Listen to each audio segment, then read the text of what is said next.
আসসালামু আলাইকুম, আমি তাসনিয়াস কিচেন থেকে বলছি। আজকে আমি দেখাবো চিকেন বিরিয়ানি। আমি কিছু মানুষের জন্য ইফতার রেডি করে নিয়েছি, সঙ্গে এই চিকেন বিরিয়ানি দিয়েছি। প্রথমে একটি প্যান নিয়েছি, তাতে 1 কাপ তেল দিলাম। এর ভিতরে বড় সাইজের 3টি পেঁয়াজ কুচি দিয়েছি। পেঁয়াজগুলো এভাবে একটু ঝুড়ো করে নিতে হবে। পেঁয়াজগুলো এভাবে একটু ভেজে নরম করে নিলাম। তার ভিতরে কিছু গরম মশলা দিয়েছি, সেটাও একটু ভেজে নিলাম।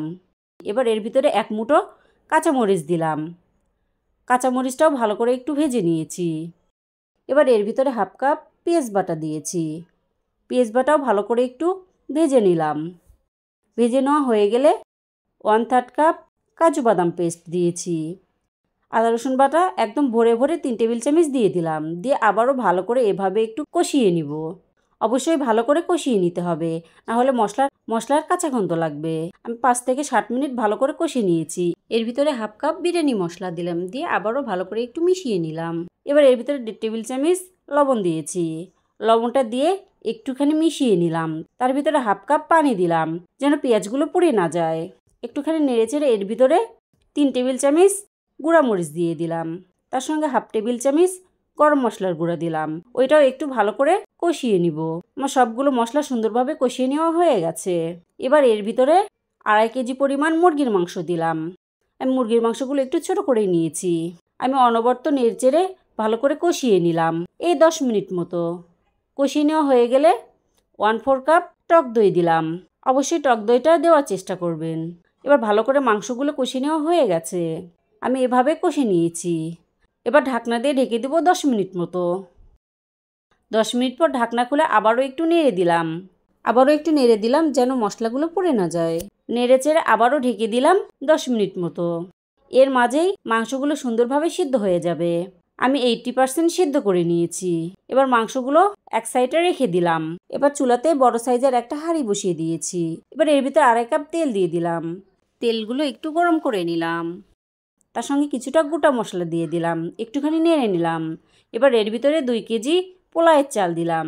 আমি ভালো করে ধুয়ে পানিটা ঝরিয়ে নিয়েছি। 1/2 কাপ মুগ ডাল দিলাম। এটা অপশনাল, কিন্তু দিলে খেতে ভালো লাগে। মুগ ডালটা একটুখানি ভেজে আধা ঘন্টা ভিজে রেখেছিলাম। পানি ঝরিয়ে ওই ডালটাও দিয়ে দিলাম। ডাল দিয়ে ভালো করে এভাবে ভেজে নিতে হবে। আমি 10 থেকে 12 মিনিট ভালো করে চালগুলো ভেজে নিয়েছি। স্বাদ অনুযায়ী লবণ দিলাম। কয়েকটা কাঁচামরিচ দিলাম। আরও 1 মিনিট ভেজে নিলাম। ভেজে নেওয়া হয়ে গেলে রান্না করে রাখা মাংসগুলো দিয়ে দিলাম। মাংস দিয়ে ভালো করে এভাবে একটু কষিয়ে নিতে হবে। আমি মাংস ও চাল একসঙ্গে ভালো করে কষিয়ে নিয়েছি। যত সুন্দরভাবে বিরিয়ানি কষে কষে রান্না করবেন, ততটা বিরিয়ানির স্বাদ বেড়ে যায়। কষিয়ে নেওয়া হয়ে গেলে এর ভিতরে পানি দিব, একদম ফুটন্ত গরম পানি। 2 কেজি পোলাওয়ের চালের জন্য 4 কেজি পানি দিয়ে দিলাম। 1/2 কাপ ডালের জন্য আরও 1 কাপ পানি দিয়ে দিলাম। ভালো করে এভাবে একটু মিশিয়ে নিলাম। ভরে 2 টেবিল চামচ গুঁড়ার দুধ দিয়েছি। আবারও ভালো করে গুঁড়ার দুধটা মিশিয়ে নিলাম। মিশিয়ে নেওয়া হয়ে গেলে ঢাকনা দিয়ে ঢেকে দিলাম 10 মিনিটের জন্য। এবার 10 মিনিট পর এই পাতিলের নিচে একটা তাওয়া দিয়ে দিলাম। পাতিলের নিচে লেগে যাবে না, এজন্য আমি তাওয়াটা দিয়ে নিয়েছি। আবারও ঢাকনাটা খুলে নিলাম, একটুখানি নেড়ে দিলাম। এর ভিতর কয়েকটা আলু বুখরা দিয়েছি। আলু বুখরা দিয়ে একটুখানি নেড়ে দিলাম। 1 টেবিল চামচ পরিমাণ চিনি দিয়েছি। দিয়ে আবারও ভালো করে নেড়ে দিয়ে ঢাকনা দিয়ে ঢেকে দিলাম। এবার ঢাকনা দিয়ে দমে দিয়ে দিবেন এই 15 থেকে 20 মিনিট।